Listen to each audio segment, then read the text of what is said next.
Ito yung adapter na ginagawa ko para sa sensor ng intake. So yan, kinuhaan ko yan ng origin. Yan, takbo natin. Tapos kabilaan yan. Yung butas yan is pa letter E. 45 degrees din. Butas sa gitna yan.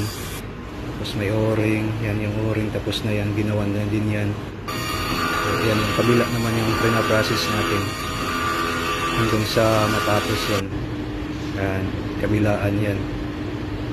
Mahirap yan yung mga sit up dyan. Tapos yung pagbutas na yan is naka 45 degrees yan. Kasi yung sa kabila yan is tapered hole yan. Yung waterline yung ginamit ko dyan na pag butas ng program. Tapos kabit natin dun sa yan, engine nangyari sa intake. Para sa sensor yan, ang sensor.